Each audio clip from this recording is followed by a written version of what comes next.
Any health-related information on the following show provides general information only. Content presented on any show by any host or guest should not be substituted for a doctor's advice. Always consult your physician before beginning any new diet, exercise, or treatment program.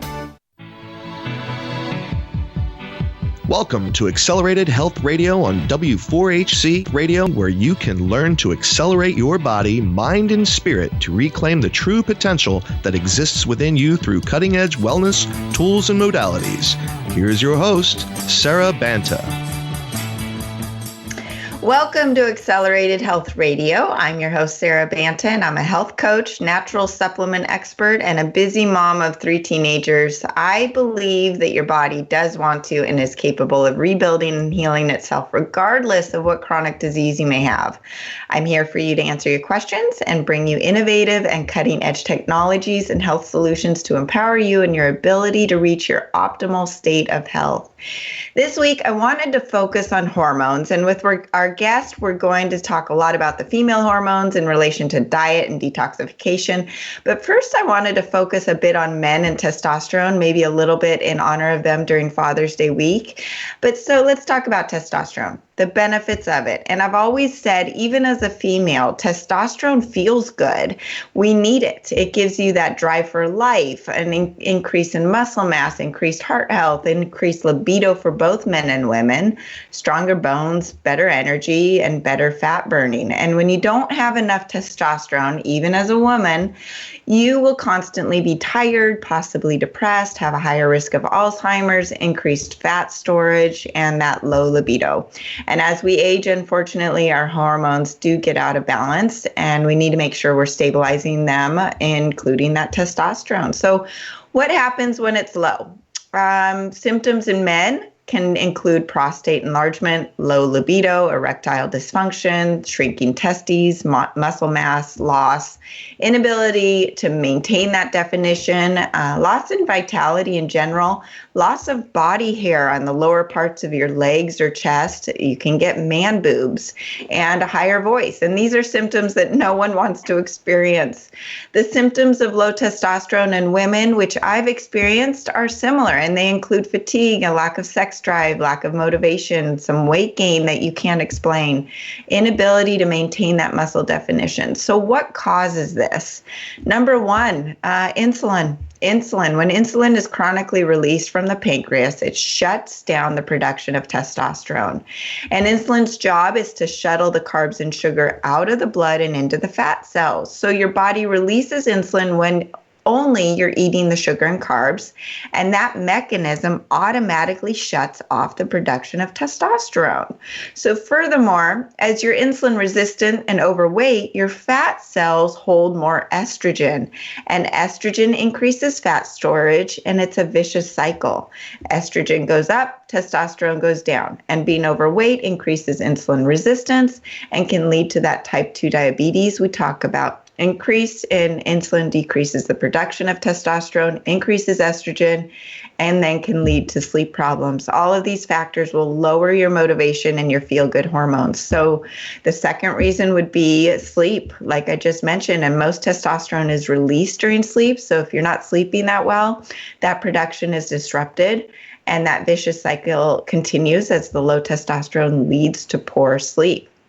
Number 3, estrogen, which I just touched on, but it's coming from our plastics, our conventionally fed meat, and our exposure to GMO foods, and all of the environmental plastics we're exposed to, GMO grains and soy and corn that our animals are being fed, they all inhibit testosterone by disrupting the whole endocrine system.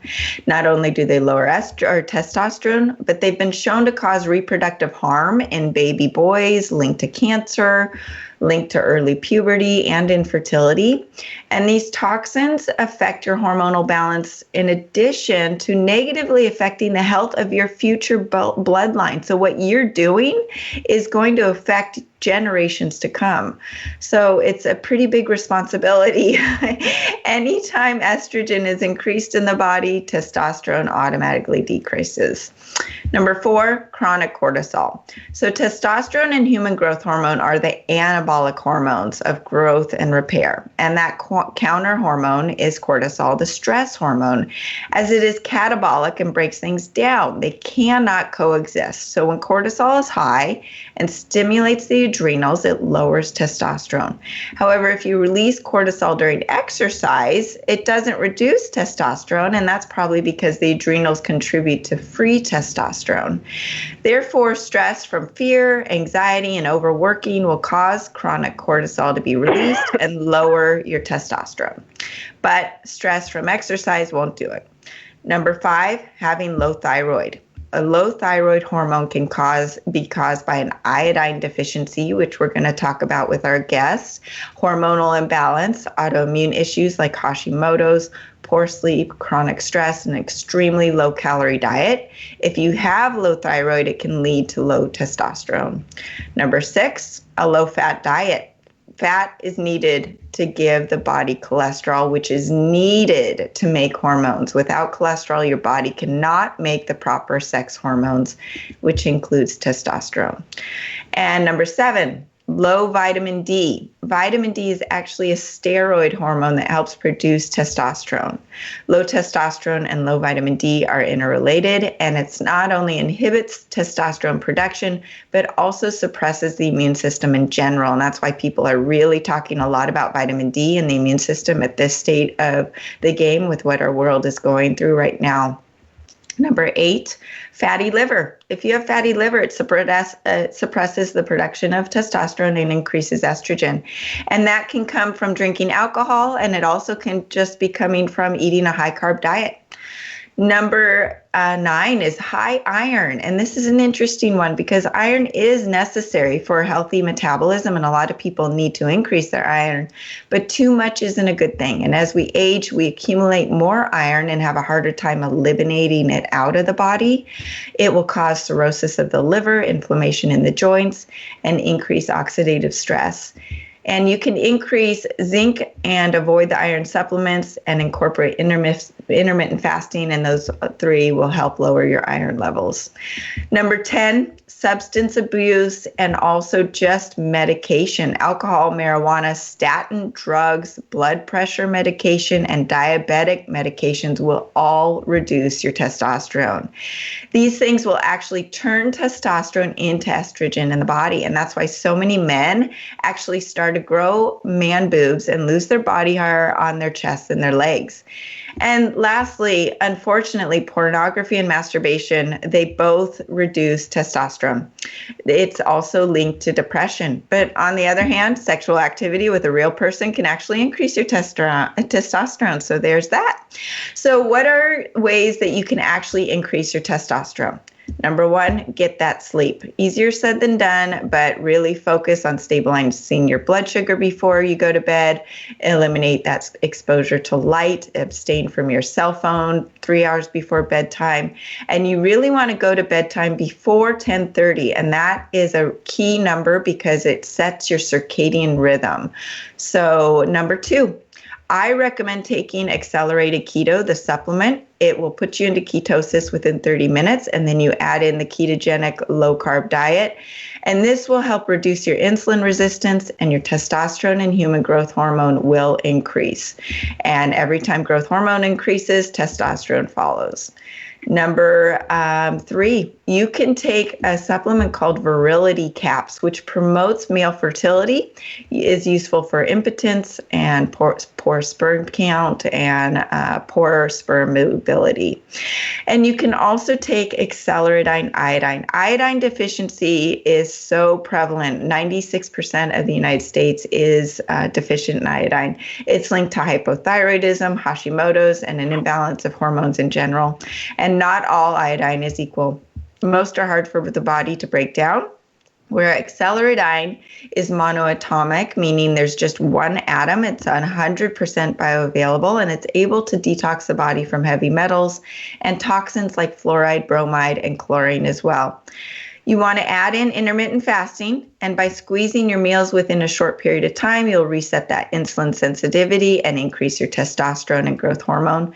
Get more vitamin D. The best way is to get it from the sunlight. If you're unable to do so, you can supplement with it as well, or eat foods that are rich in vitamin D, which include fatty fishes, egg yolks, meat, mushrooms, and cheese.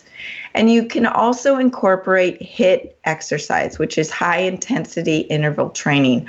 I recommend doing this 2 to 3 times a week. You don't want to overdo it because, on the other hand, over-exercising can actually lower your testosterone. So it's a fine balance.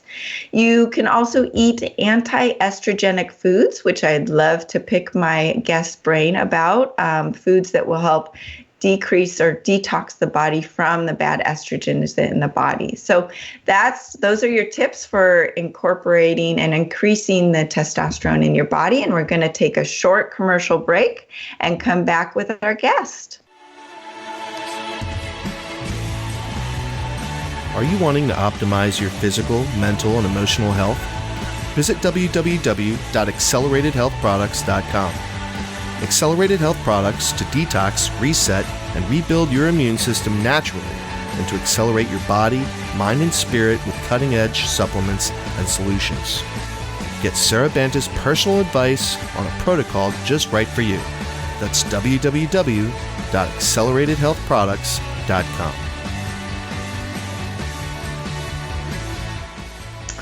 Welcome back to Accelerated Health Products. I'm so excited to have Vivica Menegaz, a certified whole food nutritionist, blogger, published author, and one of the leading voices advocating for a food-based approach to healing.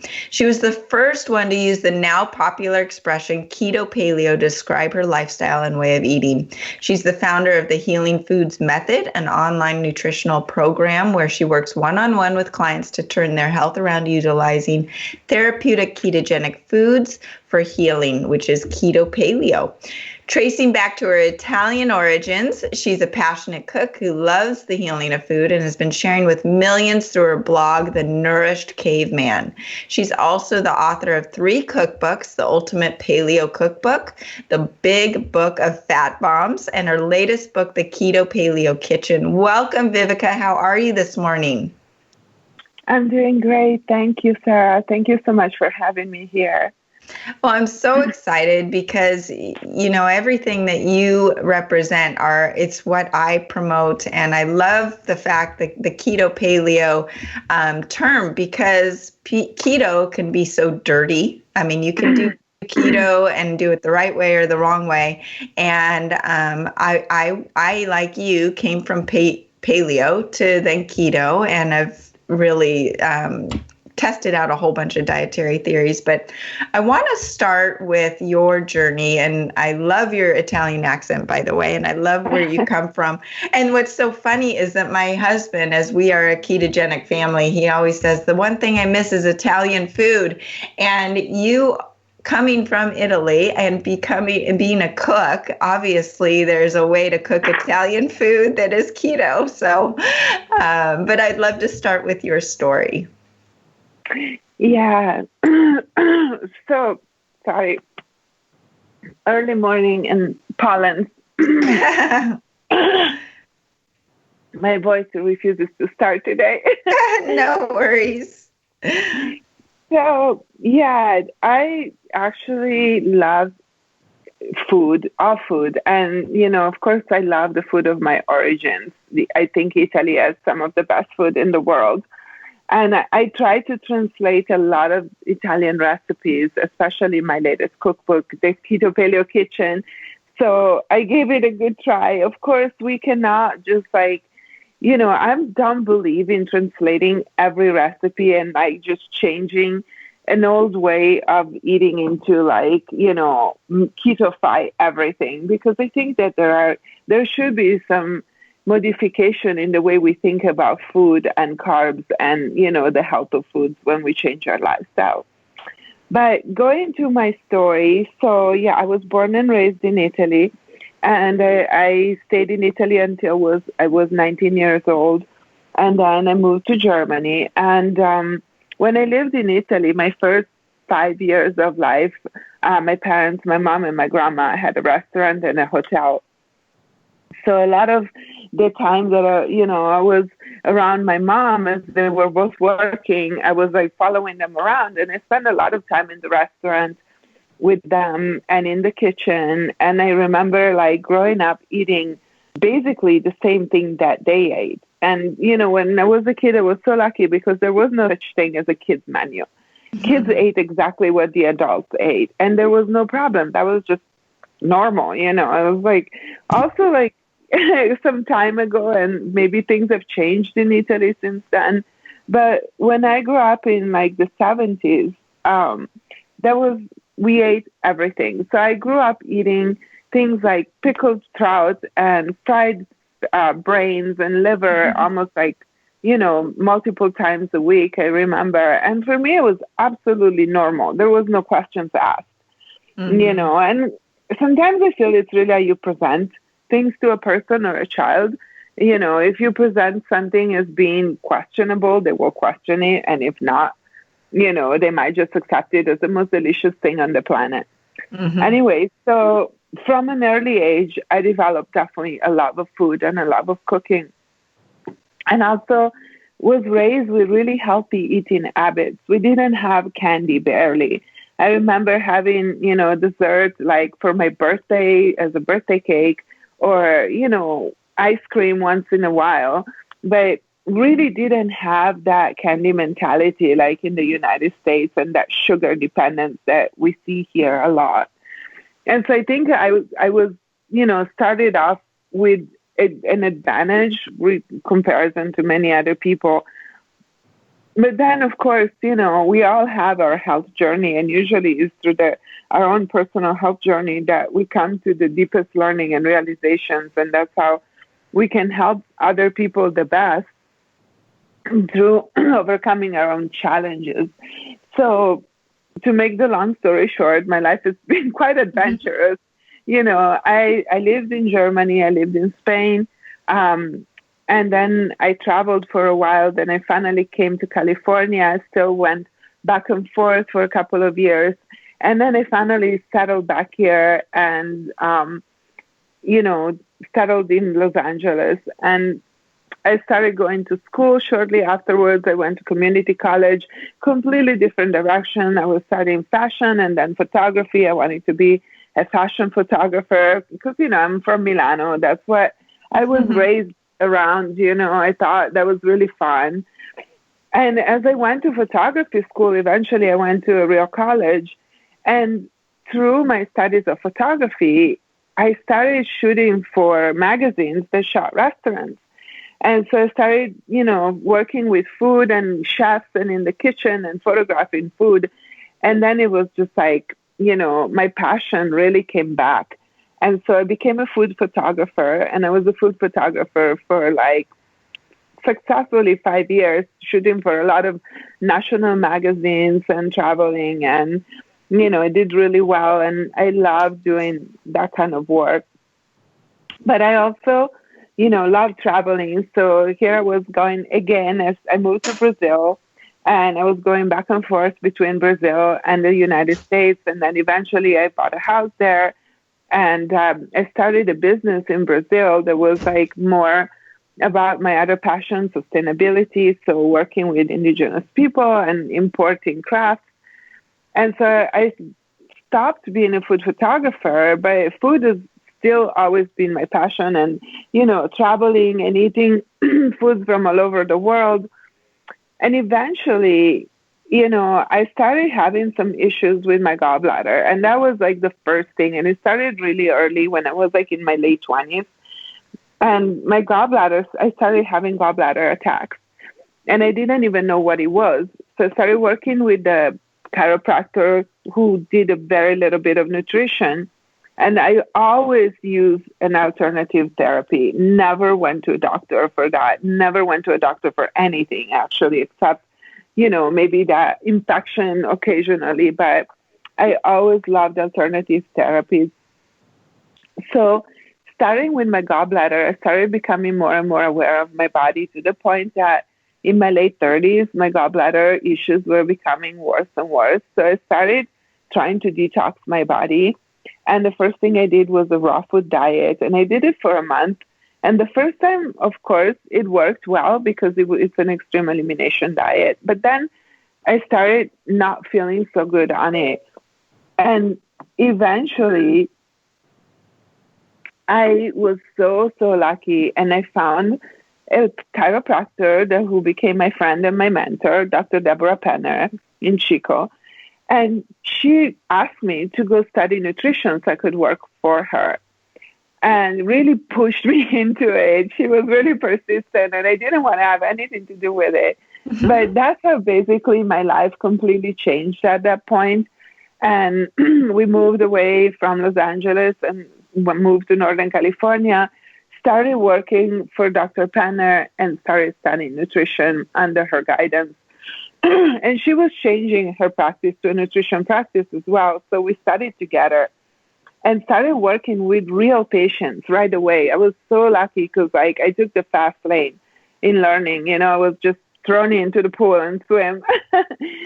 So at that point, I started really detoxing, and I started doing a whole series of liver detoxes, which saved my gallbladder. Because, my family, mom and grandma had it removed, and I was kind of going down the same path. But no, I was able to heal it and save it, and now it's perfectly fine. Still have it. And shortly after that, I was in my mid-40s. Things started happening really fast. So within a year, I discovered that I was pre-diabetic, first of all. And that was like a big shock to me because I thought I had been like really doing everything right, but I was eating paleo. And paleo, we were like eating local and organic in a place where there was fruit trees everywhere, lot and lots of fruit. And then we were drinking wine every night and having a really good life, kind of Mediterranean style. But all the fruit and all the wine did not agree with my system and my carb intolerance. And so I started gaining weight, and I didn't know why, and I wasn't feeling good. I had pains, chronic back pain pretty much. At 47, I couldn't explain it. I thought I was healthy. And then I realized that I had super high insulin resistance, and I was really sensitive to carbohydrates. And this is when I found the ketogenic diet, or, it's like destiny. The ketogenic diet found me. And that was at the point where nobody talked about keto. Sometimes I still wonder, how did it happen? Like from one moment, keto was completely unknown to suddenly like being the most used, word in America, almost in diet circles. Yes. But I think I was partly responsible for that because after I found keto, started doing keto, I applied it to the practice, to the patients. I designed a program that is like very similar to the program that I use for my patients now, of course, like the version, the beta version of it. And I started seeing incredible results with people, and not just metabolic, and then in the process of that, as I was working and using the program, I also did some blood work and realized that my thyroid was very low, and I had Hashimoto's. And that was like another rude awakening. And at that point, I was working with a hormone specialist, Dr. Rhonda Nelson. And so as I became her client, her patient, I was apprenticing under her and started taking all her classes, all her courses, all her seminars that I could possibly take. And, she was like, I remember her telling me, I don't understand what's going on with you. You're such a hard case. You're so healthy, but then your numbers are so bad and they don't change.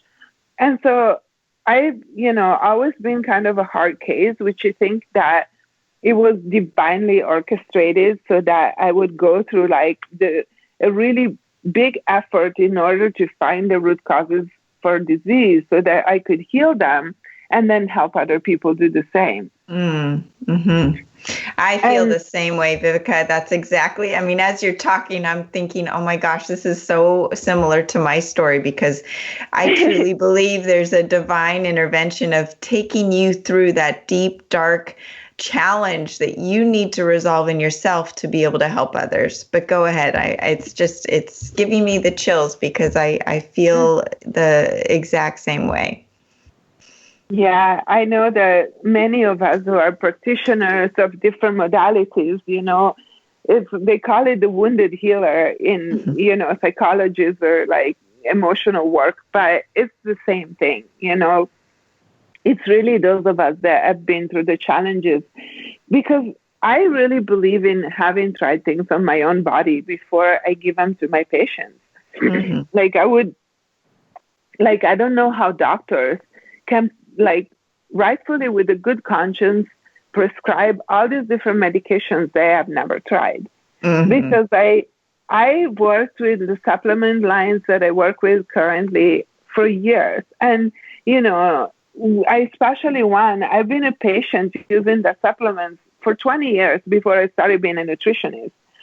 And so I have, it's because I have seen the changes and the power and, the limitations as well and the effects that I can, with a clean conscience, use it on other people. And whenever I take a new supplement line, I usually try it for at least 3 to 6 months on myself, So I think that it's really important to have a personal knowledge of issues so that we can effectively help others. And of course, everybody is different. We are all a little different, similar but different. So there is that also, uniqueness of the human body and the human experience, so that, we can just generalize things. We can have an intimate understanding of the processes of the body. But the moment that we start boxing things into little drawers, little boxes, then we start making big mistakes, I think. And I feel like a lot of my clients, come to me because they like the individualized work that I do. And I think that nutrition, just like you do, Sarah, you understand that everybody's a little different. And, you understand it through the nutrition, through the work with these powerful supplements, but we still have, to work with individual cases. Absolutely. So, yeah.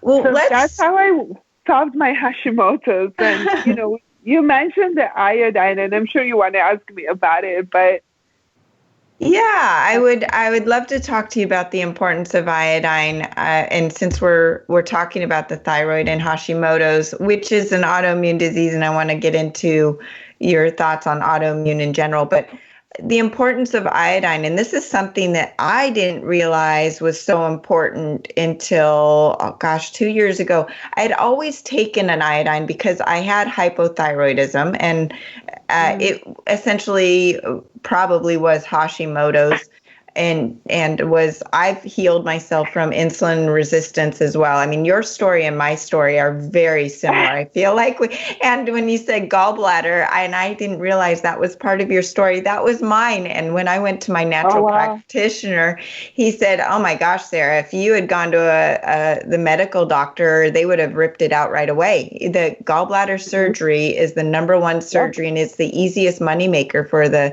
medical industry. So warning to anyone out there that is getting someone telling them they need to get their gallbladder removed, there is an alternative way. Whether you listen to me or Vivica, listen to someone else, because you need every single body part. God gave you all your body parts for a reason. So, but I still have mine. It works great. I just have to make sure I'm detoxing and cleansing like we all should be doing. But anyways, iodine, I had been using a couple different ones up until about 2 years ago, and they were fine.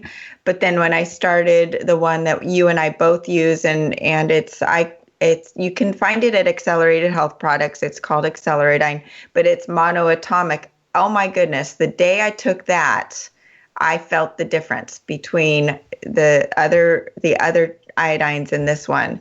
And I could feel it in my brain and my thyroid, and my whole body started heating up, like my metabolism was starting to work. But let's talk about the importance of iodine. Well, iodine is a necessary nutrient, and it's present in all our cells. It's stored in every cell of the body So, we think of iodine as like, the first nutrient for thyroid health, which is correct. But what maybe people don't understand that is that iodine is necessary for life. Not just that, like there are severe consequences to iodine deficiency.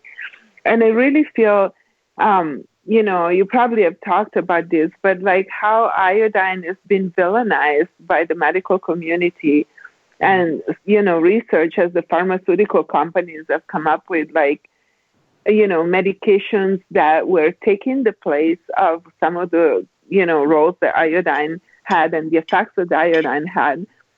So they came up with like this kind of like very biased research to put a bad name on iodine and say that iodine was going to like affect the thyroid negatively when used in certain quantities, which is absolutely unfounded and absolutely ridiculous.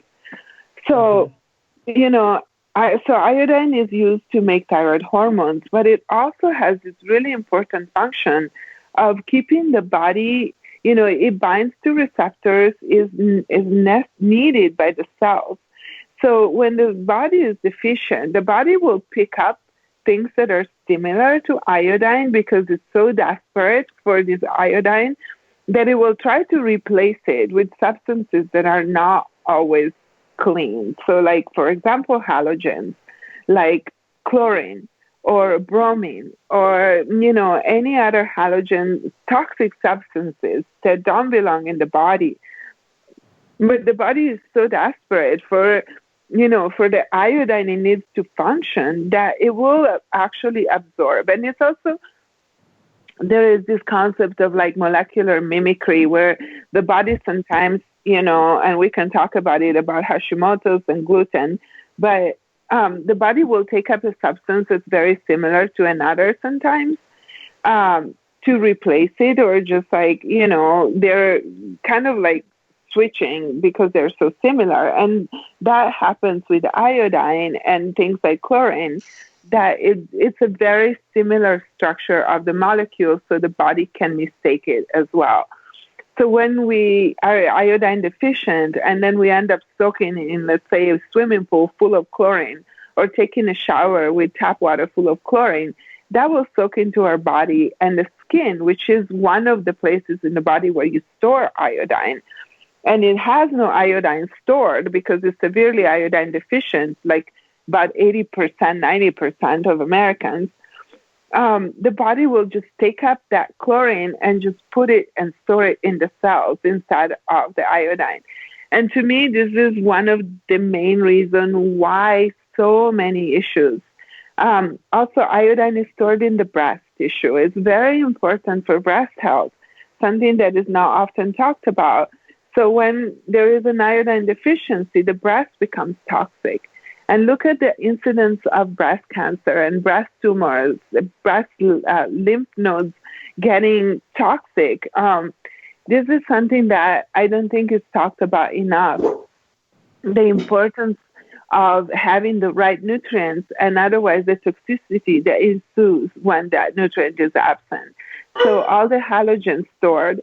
I've seen clinical cases for not my personal patients, but patients that I've been studying with the doctors I've been studying, where the toxicity in their breast was so extreme that when they started detoxing with iodine, they leaked kind of fluorescent color from their nipples because they were detoxing halogens.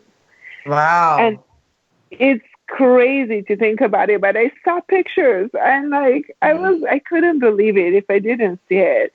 And I have patients who detox when they started, a lot of people think that when they take iodine and they have a reaction, then they have a reaction to the iodine. Mm-hmm. That is very wrong. Iodine is a necessary nutrient. You cannot possibly be allergic to it because it's in every cell of your body. What happens is that you are so toxic with other things that the moment you start taking iodine, you go into an instant detox reaction, which is then mistaken for like an allergy or a sensitivity. What needs to happen is a very, very gradual, titrate of iodine so that your body can successfully detox the stuff that, is trying to detox out. And also, a lot of people who are not under the care of a practitioner, and they will try to like be on iodine by themselves or, start detoxing, and they don't know how to do it. Their detox pathway, like, the liver and kidney and even the skin, and the lung, they're congested, they're overwhelmed, they're stuck, they're like a drain full of hair where nothing goes through, not even a drop of water. And then they try to add a detoxing element, and the body just like basically explodes. And it's not just Herxheimer reactions, but it's really overwhelmed, toxicity overwhelmed, and the toxins have nowhere to go. It's like a bathtub. You're trying to drain the dirty water, but the drain is clogged. And so there is nowhere to go. It will eventually overflow with dirty water. And that's what happens when people have reactions to like things like iodine. So it's very important that you use iodine carefully and, and also supporting liver and kidney, especially the liver, when using iodine so that you don't have exceeding reactions.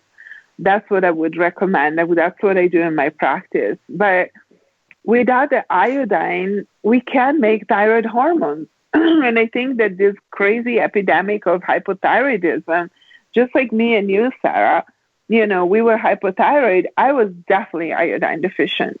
Mm-hmm. And, in Italy, when I was a kid, people that lived in Milan, which is the capital of Italy and is inland. So the kids from Milan, when I was a kid, my mom was a kid many, many years ago, kids were sent to the sea in summer to be in the water and by the beach so they could get iodine from the air and the water. So it was known that kids would live inland, they would have iodine deficiency. So they were sent at least for a month to the beach in Italy so they could get the iodine, and eat the fish and be by the sea. Wow, that is so interesting. I did not know that. And nowadays, our food supply is totally depleted of iodine. Our salt, that maybe it has a little iodine in it, but it's full of plastic. So you're taking in toxins while taking in some form of cheap iodine that is very hard to absorb. So it's really hard to get iodine unless you actively are taking a proper supplement.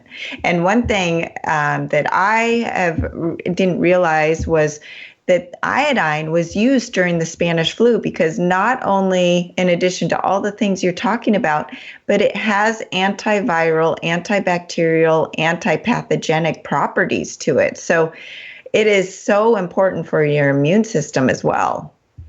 Yeah, absolutely. I can tell you that with this whole COVID scare, and not saying that COVID is gone, it's still around, but and I'm probably not allowed to speak about this, but I'm just going to slightly mention it, that whenever I thought I was getting sick with something, and, there was, of course, all the other flu and colds and everything going on, but this year more than ever, whenever I was feeling not so well, I would just take, a lot of iodine. And of course, I have been using it for years. My body is loaded, saturated. So I have a high tolerance for iodine. I don't get reactions anymore. But whenever I feel like I'm getting sick, I take a dropper full or two. Mm-hmm. There was a moment I was doing shots of iodine. And, I can tell you, I cured my fibroids with iodine therapy, taking with the same iodine that you use, because we use the same product. Mm-hmm. And,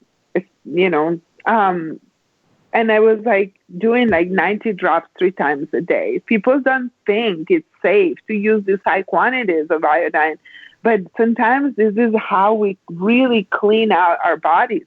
And I know that whenever I was having an inkling of I'm getting sick, and then I was taking iodine, and then the next day I was perfectly fine. So it is definitely a potent antiviral, antibacterial, it helps us stay healthy.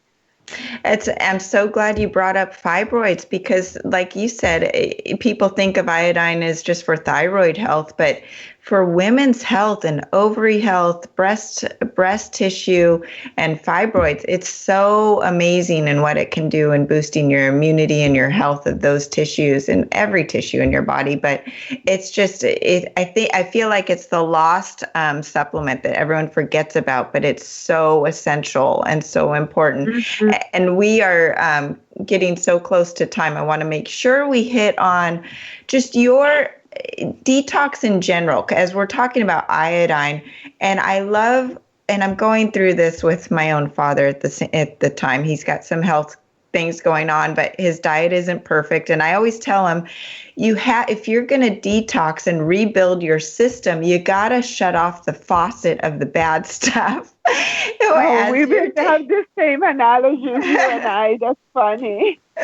But why don't you talk about the importance of detox in order to rebuild your health, whether it's on an autoimmune disease or weight loss or whatever you're trying to accomplish with any chronic disease, the importance of detox? Yeah.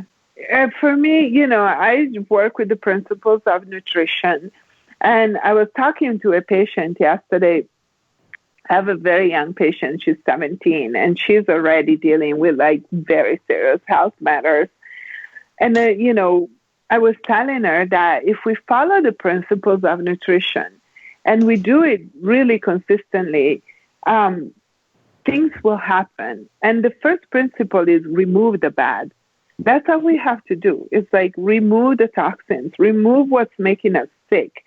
So we can really not go very far in our healing if we don't start with removing the toxins. And in most people's cases, it's, yes, supporting the drainage pathways like we talked about, liver and kidney, and really enabling our body to start that detoxification process, but also removing all the things that cause toxicity. So in, detoxifying our environment, the toxic foods. And, you mentioned in your intro about testosterone, what foods would I recommend to increase testosterone? But my approach would be more what foods would I recommend avoiding to decrease estrogen, especially for women.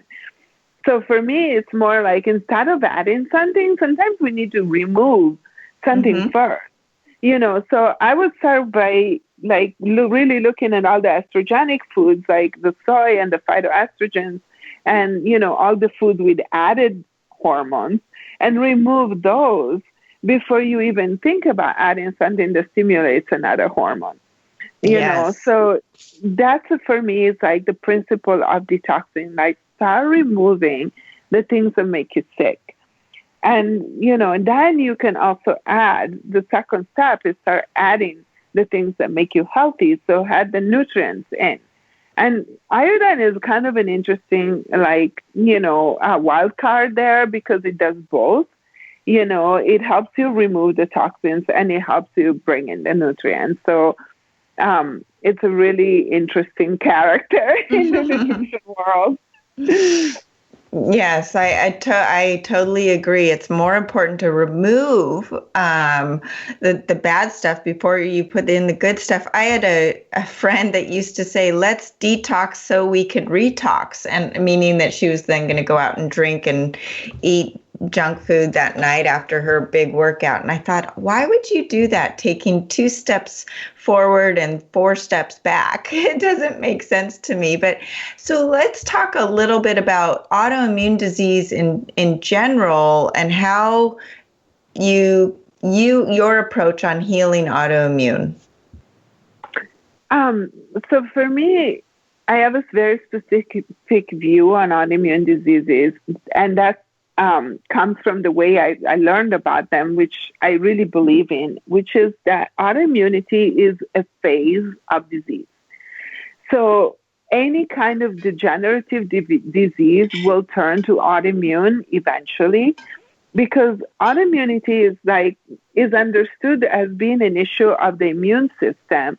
But for me, it's not just that. The immune system plays its part, But what's really happening is that there is an overload of toxicity, and like there are underlying causes we'll talk about in a second that affect a specific organ or system in your body and make it so dysfunctional, basically so even like necrotic, like it starts dying. That system, that tissue, even like speaking of the thyroid, for example, your thyroid starts dying. And then the body needs to clean up that material. So once the thyroid has been sick for a long time, it will eventually start turning autoimmune. And for people, it's faster, and for some people, it's slower. I think it really depends on your level of health and toxicity. And why have we seen so many autoimmune diseases these days that were not present 100 years ago? Like, we're not really not there. I think that a big factor is the toxicity of the world and all the stuff that we eat and we come in contact with, pesticides, glyphosates, toxins, plastics, pollution, all of that. And another big factor for me is vaccines. Mm-hmm. Vaccines, in the fact that a vaccine, the way that they're made, so there can be 3 kinds of vaccines. One is like, the first definition is like an oral vaccine or a serum vaccine. So you can take it through the mouth and go through the digestive system, or you can have it injected into your bloodstream. And even in the ones that are injected straight into your bloodstream, there are 2 categories. One is some that are toxic, full of toxic stuff, and some that are not, less toxic. So the vaccines that are used in the United States right now are the highest level of toxicity, and they indiscriminately use things like heavy metals as carriers. They use preservatives like formaldehyde, in addition to using protein carriers that need to carry like viruses, for example, that are made of like either human tissues, which are proteins. The proteins are the carriers for viruses. So they're either human proteins that come from babies. And for me, it's not even an ethical question at all. It's a physiological question. When you inject proteins into the bloodstream, they do not belong there.